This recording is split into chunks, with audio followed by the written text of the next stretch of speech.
Hey y'all, it's your girl Missniecytv, and I'm here to do a review for The Shy Season 6, Episode 8. The episode starts off with Kevin on the bus and he's traveling, and he's reminiscing about his childhood in Chicago, and they show a lot of flashbacks to him, Papa, and Jay. When they were younger and the things that they did together, Kevin starts to cry because he's realizing the people in the place that he's leaving behind and everything he knows. Actually, this was the actual send-off for the actor that plays Kevin because he's not returning to the show anymore.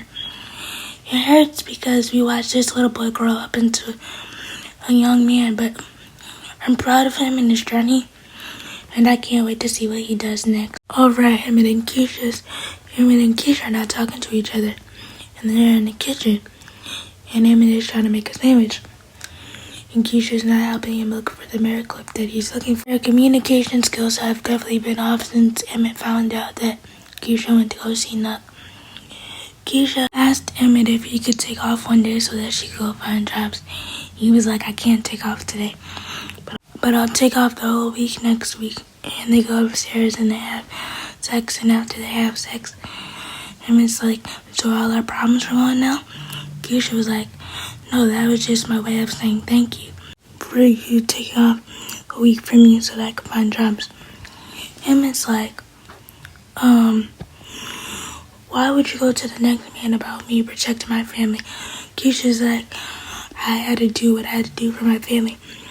Emmett's like, this is my family and I will do all that I can to protect. At the warehouse, Duda informs Nuck that Zay found somebody to clear the money. And Zay is standing there all proud like, yeah, I did something, and now I'm going to be the next one in charge, since she couldn't find nobody.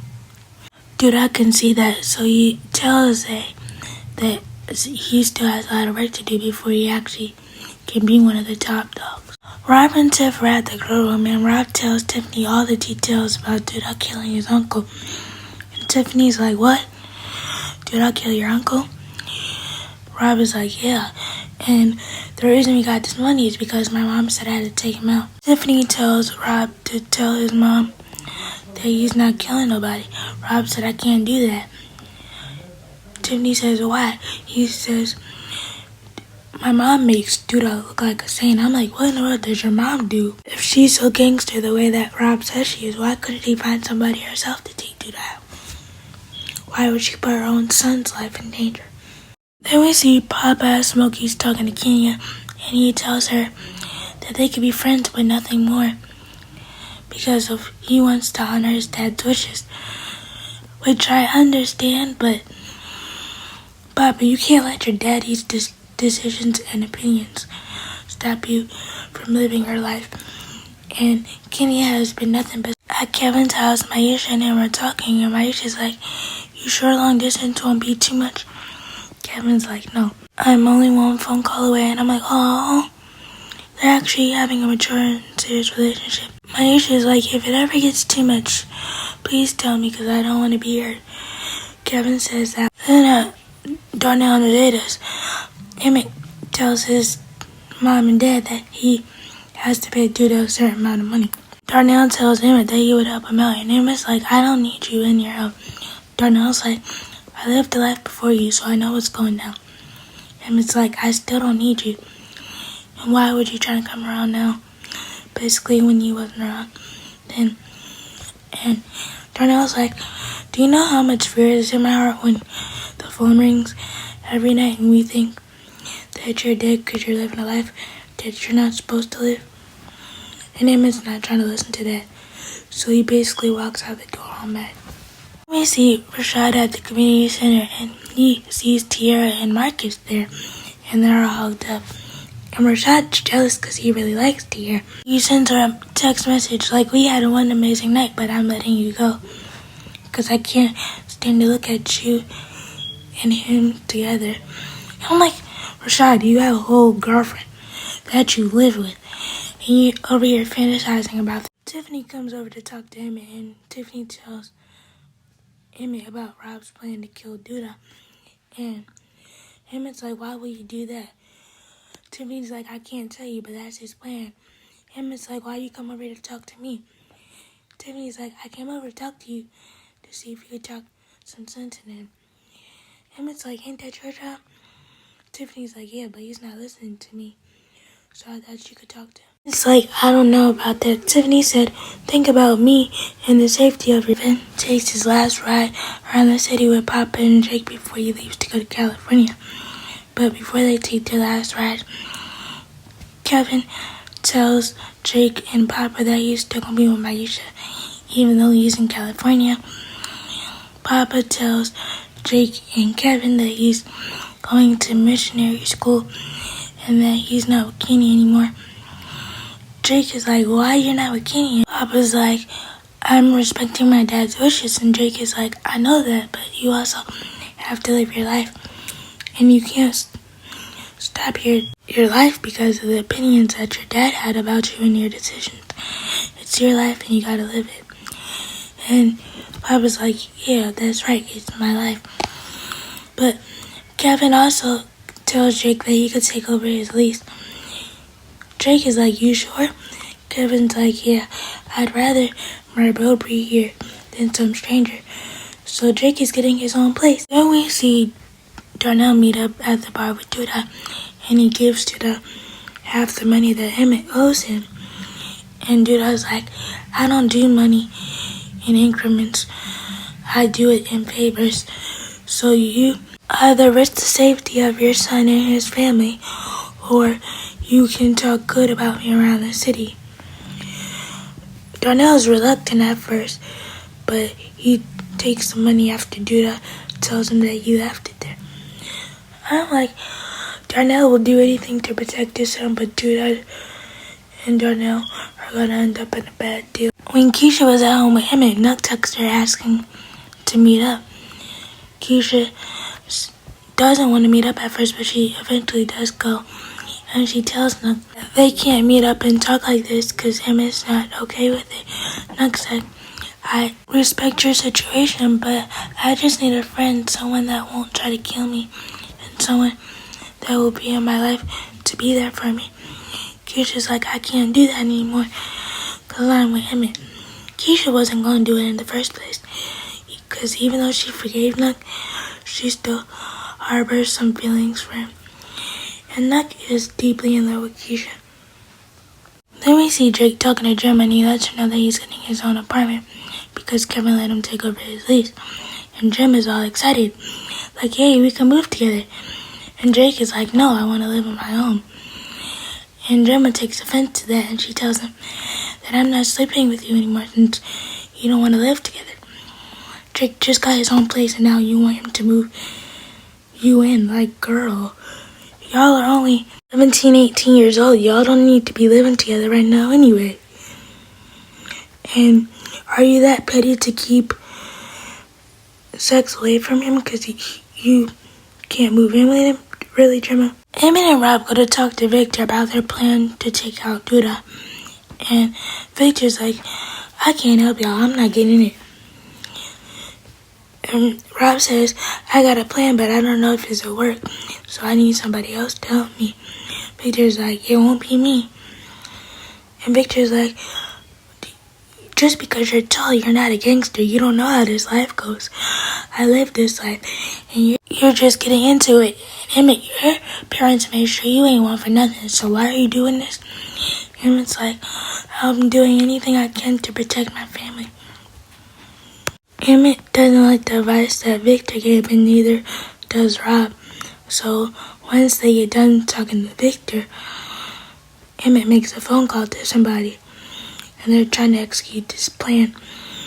Rob doesn't agree with it at first, but Emmett kind of nudges his hand, and he eventually agrees. Then we see Gemma, and she's having a studio session with Brittany, and they're vibing. Gemma's dancing all provocative and stuff, and Brittany's just looking at her like, I want some of that. So Brittany comes behind her, and she starts dancing with Gemma, and they eventually kiss. And I'm like, Gemma had this a part of her plan all along. She wanted to take revenge because he wouldn't let them move in together. And I'm like, Gemma, girl, you a slide. You is a homie hopper at this point. You just want attention when you want it, and you'll hurt anybody to get it. And after they share a kiss, Gemma pushes Brittany off, like, I didn't mean to do that, and you're just my client. And Brittany's like, what's wrong? Gemma tells her about the whole situation of Jake not letting them move in together. And Brittany's like, why don't you just get your own spot? So Brittany takes it upon herself to cash out this girl $10,000. But Brittany, didn't you just tell Gemma that you needed a place to stay? Where in the world did you get $10,000? You could cash out $10,000, but you don't have a place to stay. Make that make sense? But Gemma asked her, are you giving me this money so we could mess around? Brittany's like, no. Think of it as an advance for you being right. I'm like, there is something deeper to that. And Gemma just don't know what she got herself into. Keisha and Kevin are going on a run, and Keisha is telling him to be responsible and don't get starstruck over celebrities when he's in California, because they're just like normal people. And she also tells him to call Mom if he ever needs anything, and they share a moment. And this is also another moment where they show flashbacks of him and Keisha when they were younger. And I'm like, oh, Keisha is really gonna miss Kevin, and I wonder how this is gonna affect her relationship. Then we see Gemma tell her dad that she's moving out on her own, and Marcus is like, where did you get the money from? Gemma's like, I got it from one of my clients. Marcus is really worried about how she came into this money, but Tiara's backing her up, saying that she should go out there and express herself and move out. Marcus is not going for it at first, but due to some convincing with Tiara, he finally agrees. Rob's mom is having a meeting with somebody, and somebody happens to be Zay, and Rob's mom is telling him that he should keep his options open and thinking about working with her. But Zay's like, won't Duda be mad? Alicia's like, no, you should always keep your options open and see which one you like. And you can tell that Zay is considering it because Alicia is actually the person that he went to get the money cleaned. Zay's switching sides, and I can't wait to see how this plays out, because you can tell that Zay is kind of fed up with Duda and how Nuck is treating him, so I do believe that he's going to eventually work with Alicia. At the warehouse, Nuck and Duda are standing there terrified because a black car rolls up on full speed, and the windows rolls down, and people just started shooting. Those people were Emmett and Rob, and this was all part of the plan that they were trying to execute to get Duda taken out. Duda did not get hit once, and neither did Nuck, because as they were shooting, Rob's gun jammed, and Nuck was shooting back, trying to defend Duda and him so that they wouldn't get hurt. And in the process, Rob ends up getting hurt. Didn't Victor tell you just because you tall, that don't make you a gangster? Rob's shooting game is very horrible. And Emmett, I don't know why you brought yourself into this, because the last time you tried to execute a plan against Duda, it didn't go well. Emmett is having a going away party, and he shares an intimate moment with his mom, and he's crying. So that this is going to change the trajectory of Lena and how she acts, because her son is gone, and she can't be the one to hound him and be overprotective. Dad finally decides to approach Tiara, and he says, you couldn't respond to my text. But then he finally realizes that he didn't even send it to Tiara. He mistakenly sent it to Deja. So he has to leave and find a way to get to Deja before all hell breaks loose and he's put out. Then we see Jake talking to Gemma, and Gemma lets him know that she's getting her own apartment. Jake is happy for her, of course, but he's like, where did you get the money? Jim is like, huh? He's like, where did you get the money? He's like, let me guess, Brittany. Jim is like, how'd you know? He's like, cause she's trying to have. Jim is like, no, she's not, cause I asked her. You asked the question, but the question said no. Jim, you officially have become one of her clients, and she's your pet. During the party, Keisha comes up to Fatima, and she says, have you heard from him? And Victor's standing there, too. And Victor's looking like I know something, but I can't tell you. The whole shootout thing was going on around the time of Kevin's going away party. That's why she didn't hear from him. Over at the hospital, while Rob is unconscious, Alicia and Tiffany are having a disagreement because Tiffany says, this is all your fault. If Rob didn't take the money from you and you given him a deal, he wouldn't be here right now. Alicia's like, well, you're the one that started the business. Tiffany's like, he believed in us and he believed in the business. That's why he got the money. But you had no right to put him in an ultimatum like that. He's your son. Alicia's like, I would never put my son in danger, and I don't know what you're talking about. Alicia takes offense to what Tiffany's saying because she knows she's right. But because she asked the nurse to escort Tiffany out the room, and Tiffany's like, I'm not going anywhere. I'm his wife. Alicia's like, no, she's not. She's not even a butt rather. Once Tiffany leaves out the room, Alicia tells Rob in his unconsciousness that if the FBI comes asking questions, it's Tiffany's fault because she's gonna start singing like a bird. And he's the one that got them in that predicament.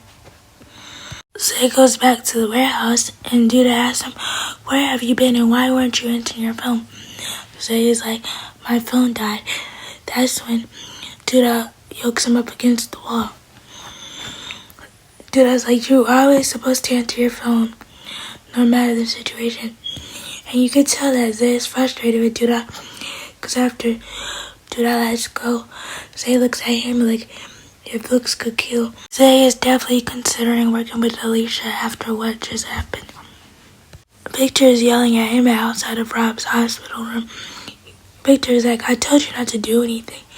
How could you be so stupid?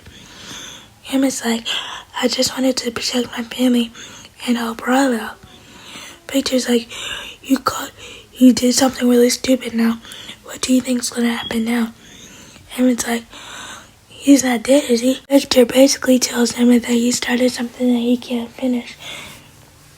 All because he wanted to execute his plan that didn't even work.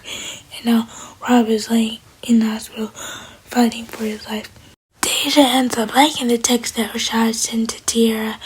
And Rashad goes over to the house and he realizes that all his stuff is sitting in the living room. Deja's not playing no games with him. Now he's starting back at square one with nowhere to live and no job. All because you wanted to be stupid, Rashad. You see Bakari waking up from a dream, and the dream is with Cookie. And Cookie tells him, I never thought you would take advantage of my death. And Bakari, I want you to live the life that I couldn't live, a great life, live a fulfilling life. And Bakari is already going through it because of Pastor Jackson. And now Cookie has come to him in his dream, and I hope he does listen to the advice that Cookie gave him. Over at Victor's, we see Victor getting dressed, and he's putting all black on. And Fatima's like, where are you going? What are you doing? Because she can tell that Victor's about to go do something. And she lets Victor know that this is not his fight, and he shouldn't be fighting. Because he can't go out there and save everybody like he wants to. And Victor makes it seem like he's not going to do anything. And that is Trig in that moment, not Victor.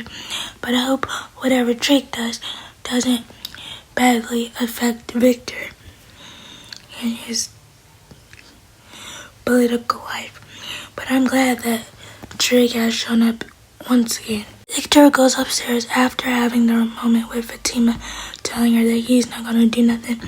He goes upstairs, grabs the gun, and puts it in his pants, and he throws his hoodie on. I'm like, yes, Drake. Drake about to show out. Victor done left the building, and Drake is about to show out. I can't wait to see what happens. Let me know what you guys think about the episode. Please be sure to like, comment, and subscribe. Turn on your bell notifications. Bye.